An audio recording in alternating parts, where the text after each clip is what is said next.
रोजान कुलगाम डिस्ट्रिक्टस मज मे लड़कस त्रेन वरियन मे लड़कस पहलगाम रिलेशन तम लड़कन मे वोनमुत मे हर तान खानदर कर मे वन मम्मी तम दोप वन 10 वरियन कथ बह 19 वरिश बालिन बहस पन्ने मर्जी पे बह वाचस लड़क सुन गर तत वो मे लड़क सो घर दोप माल सुन नंबर तो करो मालिस फोन इत पे रटो ना कह ना हेको ऐ निकाह कर तमो कोर मेस मालिस फोन मे आए घर ऊर तमो कोर मे वारिया ज्यादा मारपीट लास्टस मतलब मे मोन बस पन्ने मर्जी पे आमत बह कर खुदकशी कर मोल अवका बॉडी हवाल चंद महीने गुजारने के बाद अब ये लड़की अपने ससुराल से भाग गई है।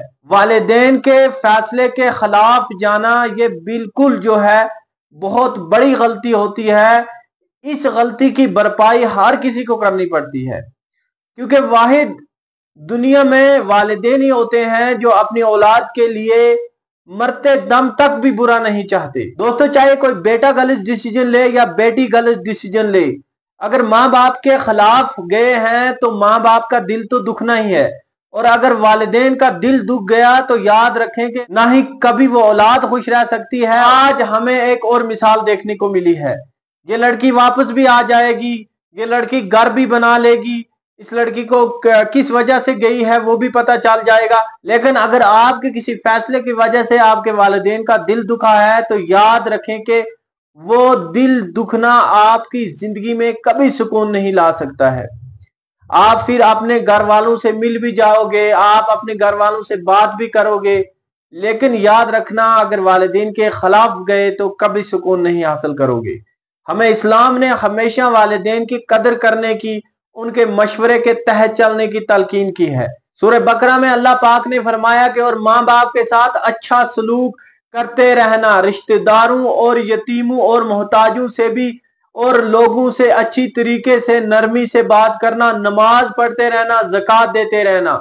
ये अल्लाह पाक ने जहां माँ बाप का पहले जिक्र किया है, उसके बाद रिश्तेदारों का जिक्र किया है, यतीमों का जिक्र किया है, मोहताजों का जिक्र किया है और नरमी की भी बात कही है। दोस्तों, इसी तरीके से एक और जगह अल्लाह पाक फरमाता है सूरह बनी इसराइल में, अगर वालिदैन में से एक या दोनों तेरे सामने बूढ़े हो जाएं, मफहूम अर्ज करते चलो, तो इनसे उफ तक ना कहना, इनसे ऐसे ना बात करना कि उनको शायद लगे कि हम इनके मोहताज हो चुके हैं, और अदब और नरमी से बात करना। ये सूरह बनी इसराइल में अल्लाह पाक फरमाता है। अल्लाह पाक क्यों फरमाता है ये बात? क्योंकि ऐसा ना हो कि आपको पहले बचपन में इनकी जरूरत थी, फिर जवानी में भी इनकी जरूरत होती है, उसके बाद जब ये बुढ़ापा को पहुंचते हैं तो आप लोग जो है इनका दिल ना दुखाएं। अजीज साथियों, इसी तरीके से बनी इसराइल में फिर एक जगह अल्लाह पाक फरमाता है, मोहब्बत और हकसारी से इनके आगे कंधे झुकाए रखना और इनके हक में दुआ करते रहना। ए परवरदिगार, जिस तरीके से मेरे वालिदैन में हमें कम सनी में, यानी कि जब हम बचपन में थे, हमारे ऊपर शफकत रखी, इसी तरीके से ए अल्लाह तू इन पर अपनी रहमत फरमा।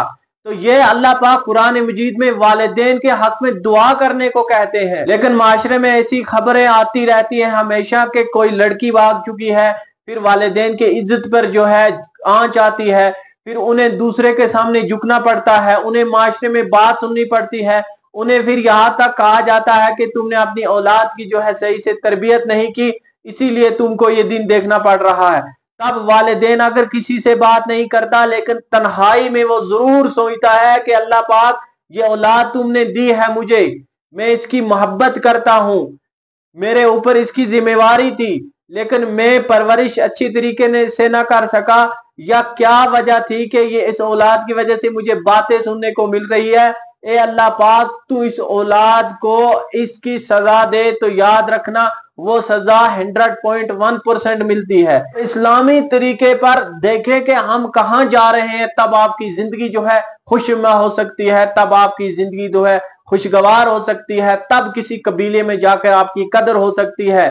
अगर आप अपने वालिदैन को छोड़कर किसी गैर के साथ चले गए, याद रखना उसमें भी आपकी इज्जत नहीं होगी। और ये आज एक मिसाल देखने को मिली है। दोस्तों, इस वीडियो के बारे में आपका क्या ख्याल है? अपनी कीमती राय जरूर दे। वीडियो देखने के लिए शुक्रिया।